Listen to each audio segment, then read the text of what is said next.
Qiyamul Lail, Senin Kemis puasa sunnah, apalagi ya, rajin bersedekah, apalagi ya. Jadi dibanggakan amalnya itu.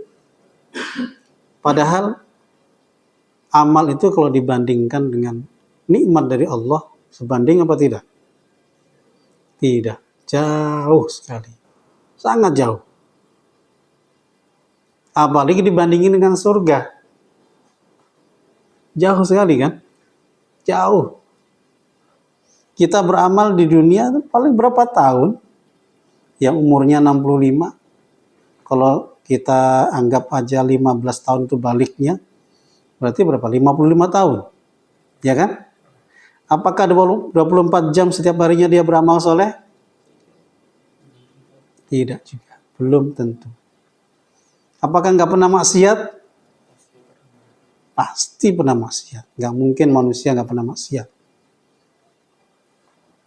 Jadi jangan gurur dengan amal.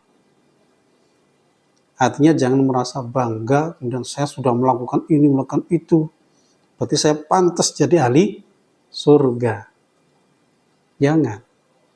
Justru kita ya harus ada khawatirnya. Jadi jangan tertipu dengan amal. Artinya amal itu ibaratnya sudah kita lakukan, sudah. Jangan kemudian diungkit-ungkit seolah-olah kita sudah begini, sudah begitu, melakukan ini, melakukan itu. Jangan. Karena ingat, ujung itulah yang lebih penting. Akhir amal kita itulah yang paling penting. Itu ya, itu pelajaran yang pertama. Nah, itu yang sering kita sebut kalau ujungnya baik berarti husnul khatimah. Kalau ujungnya buruk berarti su'ul khatimah. Na'udzubillah min dzalik. Ya. Karena ya dalam sejarah itu kan, misalnya kita kenal Amr bin As. Kenal Amr bin As kan? Itu kayak apa permusuhannya dengan Nabi. Artinya beliau memusuhi Nabi itu. Kalau orang bilang, orang Jawa pol-polan ya. Artinya betul-betul hampir kayak totalitas untuk melawan Nabi itu. Iya. Gimana nggak totalitas? Bayangin ya, sahabat Nabi hijrah ke Habasyah. Yang ngejar siapa sampai di Habasyah? Amr bin As. Itu apa bahasanya itu ya? Kalau negosiasi dengan pemimpin Raja Najasyi itu, bagaimana memojokkan umat Islam yang dipimpin siapa? Ja'far ya? Ja'far bin Abi Thalib. Raja Najasyi, orang Islam ini menghina Maryam. Gitu kan? Langsung dibacakan surat apa? Maryam ya. Justru Najasyi malah senang. Ternyata inilah agama yang lurus. Walaupun para pengawal, para pendukung, para pembantunya nggak ada yang masuk Islam, tapi beliau yang masuk Islam. Artinya Amr bin As kayak begitu. Belum nanti dalam perang-perang ya, perang Badar, perang Uhud. Artinya kan betul-betul melawan Nabi kan. Tapi apa yang terjadi ya? Justru masuk Islam. Dan baik Islamnya. Wa hasuna islamuhu. Makanya kita nggak boleh ightirar bil a'mal.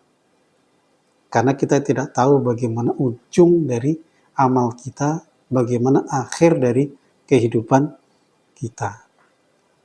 Saya kasih contoh satu lagi. Dulu di zaman Nabi Musa, di zaman Bani Israel, ada dua orang yang bertetangga atau bersaudara, sahabat lah ya.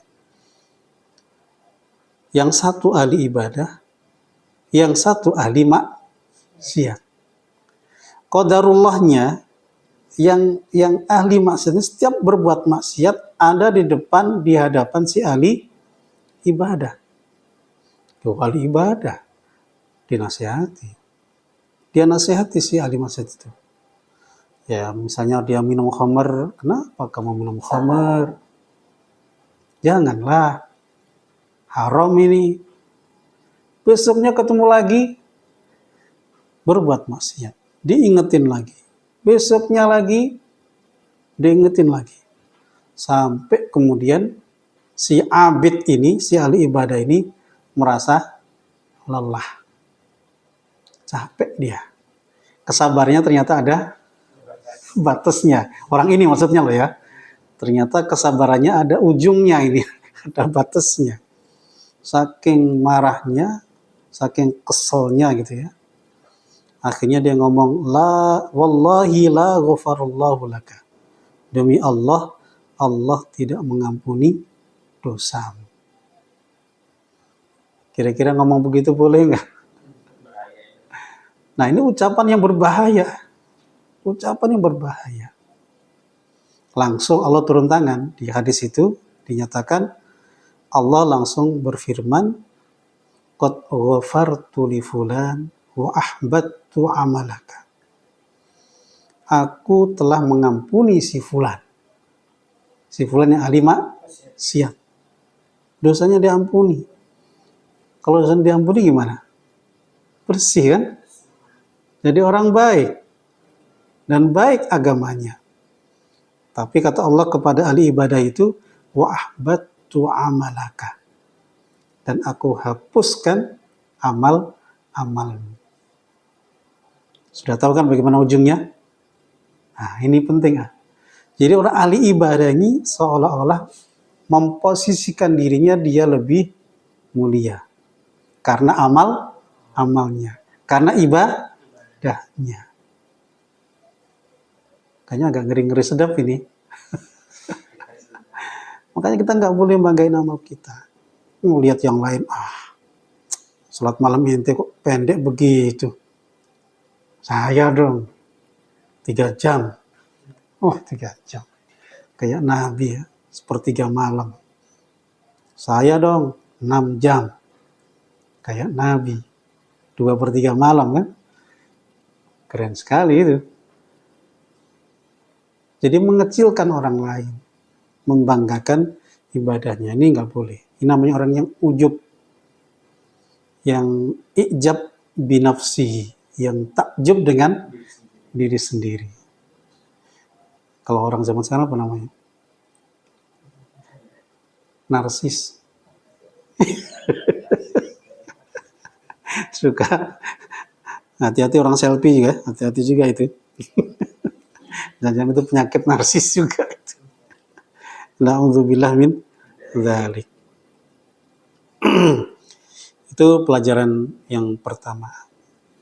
Pelajaran kedua, berarti di sini Rasulullah SAW mengajarkan kepada kita bahwasanya kalau kita hidup ini harus menggabungkan 2 hal.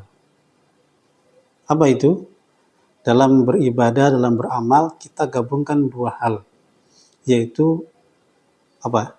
Targhib dan tarhib. Atau roja dan khauf. Khauf dan roja. Jadi roja saja nggak cukup. Harus dibarengi dengan khauf.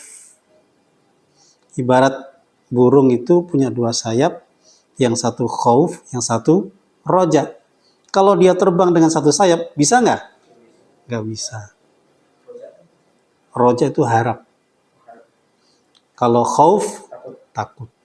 Seperti dalam surat As-Sajdah itu, tatajafa junubuhum 'anil madaji'i yad'una rabbahum khaufan wa tama'a. Silakan nanti dilihat ayat berapa itu. Habis ayat Sajdah kan ya.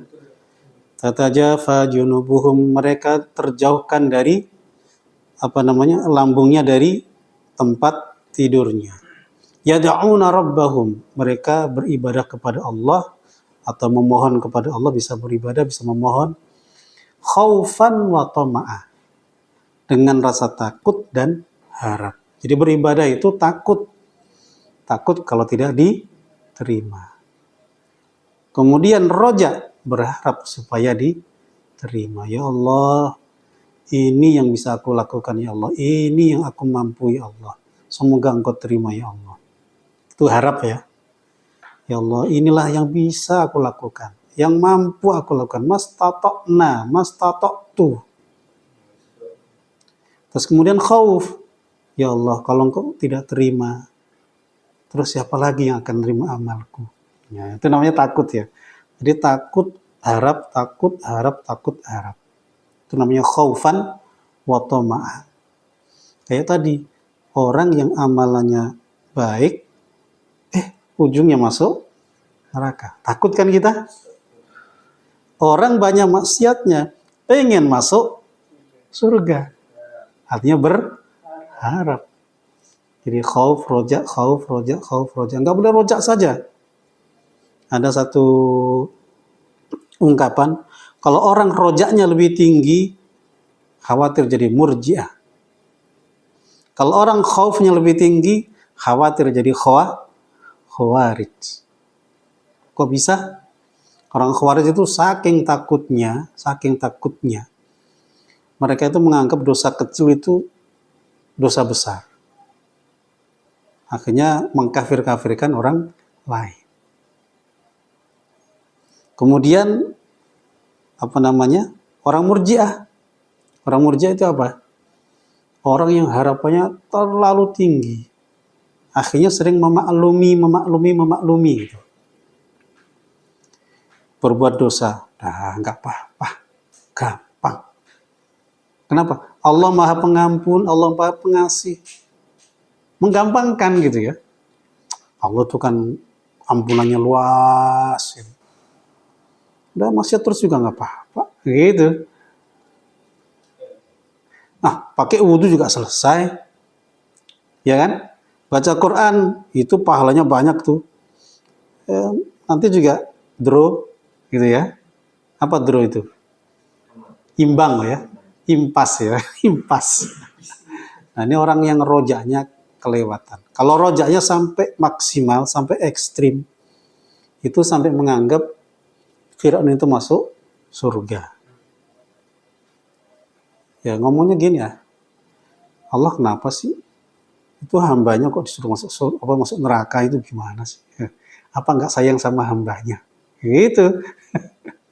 Jadi harapannya ketinggian. Makanya khawatir jadi murji'ah. Murji'ah pakai hamzah. Murji'ah. Ya, jadi rojaknya ketinggian. Jadi harus dua-duanya bergabung. Ya takut, ya harap. Ya khauf, ya rojak. Ya khauf, ya toma. Jadi kalau toma terhadap nikmat Allah, bagus. Tapi kalau toma sama manusia, tidak boleh. Kalau toma sama yang ada di tangan manusia, tidak boleh. Justru perintahnya apa? Zuhud. Izhad bima fi aidin nas. Zuhudlah dari apa yang ada di tangan manusia. Oke ya. Yang kedua. Yang terakhir, sekarang kita memaknai hadis ini. Tadi yang pertama, baik ujungnya melakukan amalan ahli neraka, masuk neraka. Buruk, kemudian melakukan amalan ahli surga, masuk surga. Nah ini ada penjelasannya. Sebagian ulama mengatakan bahwasanya kenapa kok ahli surga kelihatannya, nampaknya kok kemudian tiba-tiba ahli neraka? Itu diartikan bisa jadi orang itu melakukan amal baik dalam pandangan manusia. Tapi dalam pandangan Allah, ternyata di hatinya ini busuk niatnya. Artinya apa? Niatnya tidak ikhlas. Tidak murni niatnya ini. Nggak betul niatnya. Jadi amal-amalnya semua baik. Tapi yang tampak dalam pandangan manusia. Tapi ternyata motivasi untuk melakukan amal baik itu adalah bukan karena Allah. Jadi sebagus apapun amalan, kalau motivasinya bukan karena Allah, tidak ikhlas, tidak khalis, maka itu akibatnya. Artinya ya ada sebagian ditunjukkan seperti ini. Na'udzubillah min dzalik. Akhirnya kemudian di ujung, ternyata dia begitu. Melakukan amalan ahli neraka, masuk ke neraka. Ini kata Imam Ibnu Hajar Al-Haytami. Nah, yang kedua bagaimana? Untuk yang kedua, dia seumur umur amalannya ahli neraka. Kok tiba-tiba amalan ahli surga? Terus masuk surga. Ternyata bisa jadi orang ini berbuat maksiat, berbuat khilaf, tidak taat, itu bukan karena dirinya, bisa jadi karena lingkungannya. Dia kalau lihat kebaikan tuh senang gitu. Dia pengen, dia berharap misalnya Qasim berangkat ke masjid, senang sekali ya, jadi orang rajin ke masjid gitu ya. Nah gitu. Tapi dia nggak pernah ke masjid. Mungkin dia terikat dengan yang lain. Tapi dalam hati dia pengen lihat Abdel baca Quran kok bagus itu. Pengennya kayak dia ya, baca Quran enak gitu, dinikmati gitu. Kok bisanya kapan ya? Tapi ngaji nggak pernah. Tapi dalam hati itu pengen banget dan senang banget. Walaupun dia tidak bisa melakukan amalan yang dilakukan oleh orang yang dia sukai. Nah, kemudian Allah melihat kebaikan hatinya, kemudian Allah buka pintu hidayahnya. Akhirnya meninggalkan itu semua, taubat, ya, memperbaiki, memperbaiki yang lalu ditinggalkan, yang sekarang penuh dengan amal kebaikan. Akhirnya mati dalam keadaan husnul khatimah, masuk surga. Ini penjelasan Ibnu Hajar Al-Haytami. Ada penjelasan yang lain dari Imam An-Nawawi rahimahullah. Beliau mengatakan yang dimaksud hadis ini, yang dua ini tadi ya, itu adalah anna hadza qad yaqa fi nadirin minan nas la annahu ghalibun fihim. Jadi yang dimaksud hadis ini adalah hal ini terjadi sedikit di kalangan manusia. Nah, ini ya. Akhirnya antum agak lega ya. Hal ini terjadi kepada sedikit anak manusia. Kata beliau begitu. Artinya apa? Umumnya kalau orang baik ya akhirnya baik. Gitu kan ya? Umumnya kalau orang buruk biasanya ujungnya buruk. Jadi kata beliau ini nadir. Ini jarang, sedikit, tidak banyak. Jadi intinya dua-duanya sedikit ya. Jadi kalau umumnya kalau orang baik ya ujungnya baik, kalau orang buruk ujungnya buruk. Gitu ya. Jadi kata Imam An-Nawawi rahimahullah.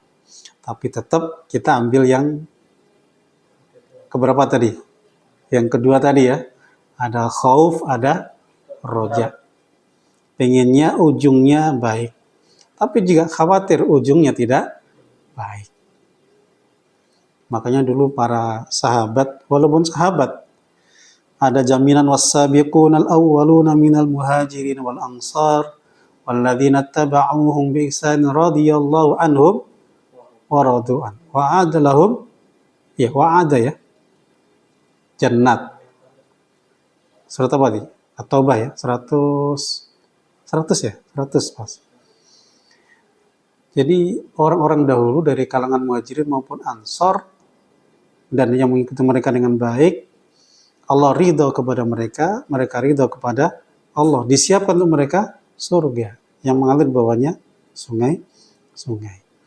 Artinya apa? Di situ ayat ini menegaskan Allah ridha kepada mereka. Tapi walaupun begitu, sahabat itu ya tetap bukan berarti kemudian dijamin diridhoi, disiapin surga terus mau-maunya. Enggak. Justru semakin dekat sama Allah. Kayak Utsman bin Affan misalnya. Utsman bin Affan tuh kalau melewati kuburan itu mesti nangis. Harusnya kita juga gitu ya. Cuma di sini jarang ziarah kubur ya. Di sini jarang ziarah kubur. Orang tuh jarang-jarang banget ziarah kubur. Sementara ziarah kubur itu melembutkan hati. Jadi Utsman bin Affan mengatakan, kenapa engkau menangis? Loh, ini kubur ini rumah pertama. Rumah pertama. Artinya, kalau bahasa ini ya transit ya. Transisi. Kalau awalnya baik, maka setelahnya baik. Tapi kalau awalnya buruk, maka artinya ketika dikubur ini tadi, kok buruk? Maka ujungnya adalah buruk. Jadi kalau awalnya baik, mudah setelahnya. Tapi kalau awalnya buruk, maka makin susah setelahnya. Makanya beliau selalu menangis. Kalau ziarah kubur, pokoknya lewat kubur harus menangis. Dan memang harusnya begitu ya. Karena kuburan itu melembutkan hati. Jadi ya hati kita menjadi luluh. Jangan sampai kita lewat kuburan tapi nggak pernah nangis. Malah main-main di kuburan ya. Di kuburan malah tempat main. Kadang malah tempat maksiat itu. Itu udah kebangetan sekali ya. Di kuburan malah berbuat maksiat ini gimana? Mati hatinya itu. Terkunci hatinya itu. Na'udzubillah min dzalik. Jadi alhamdulillah sekali lagi tadi pemahaman dari atau makna yang disampaikan oleh Imam Nawawi memang itu terjadi, tapi sedikit. Bukan ghalibnya, bukan umumnya.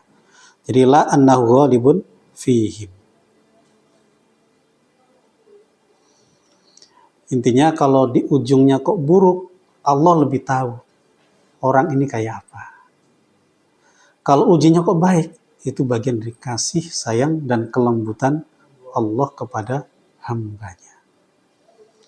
Makanya kita minta ya, supaya dirahmati oleh Allah, supaya diberikan kelembutan oleh Allah.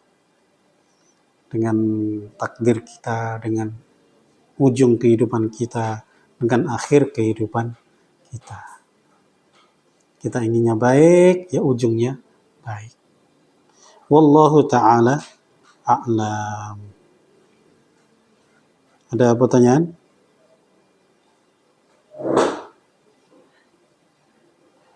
Ya tentunya dengan banyak-banyak doa ya. Allahumma ya muqallibal qulub, tsabbit qulubana ala dinik. Ya musarrifal qulub, sarrif qulubana ala ta'atik. Karena hati itu Allah yang kuasai. Di antara asabi'ir rahman, di antara jari jemari Allah Subhanahu wa taala yang Maha Rahman. Kita serahkan hati-hati kita kepada Allah. Apa doanya? Tsabbit qalbi atau qulubana. Teguhkan hati-hati kami atas agamamu, di agamamu. Ya musarriful qulub, sarrif qulubana ala ta'atik. Ya arahkan selalu kepada ketaatan kepadamu. Itu usaha kita ya. Dengan banyak berdoa. Jadi kita udah beramal. Maka kuatkan dengan doa. Karena doa itu adalah silahul mu'min. Senjatanya orang beriman. Kemudian banyak-banyak menyibukkan diri dalam ketaatan. Dan niatkan dengan niat yang benar. yang salih. Khawatir kayak tadi kan, niatnya nggak ikhlas ditunjukin di ujung. Aduh, na'udzubillah min dzalik. Dan mengusahakan untuk tidak ada nifak dalam diri kita. Mulai dari nifak-nifak amali ya, baik nifak amali maupun nifak akidi atau i'tiqadi. Nifak itu kan ada yang sifatnya amalan, ada yang sifatnya akidah. Keduanya harus kita bersihkan dari hati-hati kita. Wallahu ta'ala a'lam. Kita tutup dengan kata majelis. Subhanakallahumma bihamdika asyhadu an la ilaha illa anta astaghfiruka wa atubu ilaik. Wal afu minkum. Assalamualaikum warahmatullahi wabarakatuh.